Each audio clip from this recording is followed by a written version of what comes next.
ایک چھوٹے سے گاؤں میں سخت گرمی کا دن تھا۔ سورج بہت تیز چمک رہا تھا اور زمین جل رہی تھی۔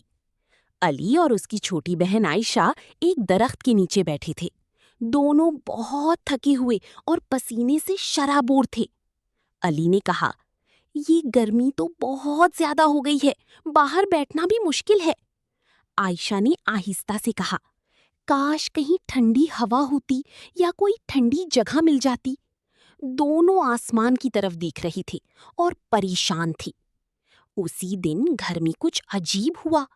علی کو ایک پرانی لکڑی کے صندوق میں ایک پرانی دھول بھری ڈائری ملی۔ جب اس نے ڈائری کھولی تو اندر ایک چمکتا ہوا نقشہ نکلا۔ اوہ! عائشہ قریب آئی اور بولی، یہ کیا ہے؟ نقشے پر لکھا تھا، ٹھنڈک کا راز صرف نیک دل بچوں کے لیے ہے۔ علی کی آنکھیں حیرت سے کھل گئیں۔ اس نے کہا، ہمیں یہ جگہ ڈھونڈنی چاہیے۔ دونوں بچوں نے فوراً فیصلہ کیا کہ وہ اس نقشے کو فالو کریں گے۔ سورج ابھی بھی بہت تیز تھا، لیکن وہ نہیں رکی۔ وہ گاؤں کی سڑکوں سے ہوتے ہوئے آگے بڑھتی رہی، نقشہ مضبوطی سے پکڑے ہوئے۔ عائشہ نے پوچھا، کیا واقعی ایسی کوئی جگہ ہوگی؟ علی نے کہا، پتہ صرف تب چلے گا جب ہم کوشش کریں گے۔ کافی دیر چلنے کے بعد وہ ایک پرانے باغ میں پہنچے۔ ہر طرف خاموشی تھی، بہت خاموش۔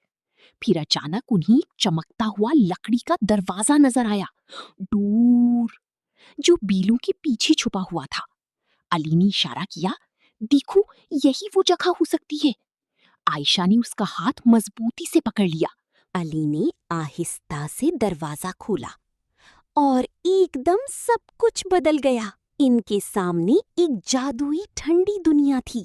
برف جیسی چمکتے درخت، ہوا میں اڑتے برف کے ذرے اور ایک دریا جو آئس کریم کا تھا۔ عائشہ خوشی سے بولی، یہ تو خواب جیسا لگ رہا ہے۔ اچانک ایک تیز سنہری روشنی ظاہر ہوئی۔ ان کے سامنے ایک بوڑھا جادوگر کھڑا تھا۔ وہ نرمی سے بولا، خوش آمدید بچوں۔ علی نے پوچھا، کیا یہ آپ کی جادوئی جگہ ہے؟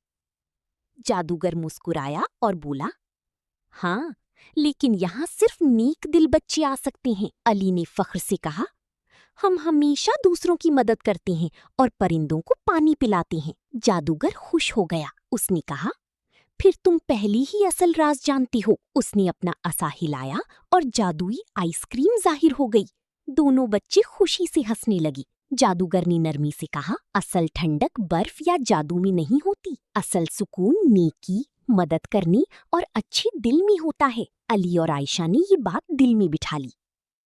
وہ دونوں واپس اپنے گاؤں آ گئی۔ باہر اب بھی گرمی تھی، لیکن اب وہ مسکرا رہی تھی، کیونکہ ان کے دل ہمیشہ کے لیے ٹھنڈے اور خوش تھی۔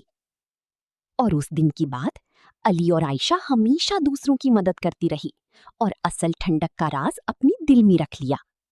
ملسوں۔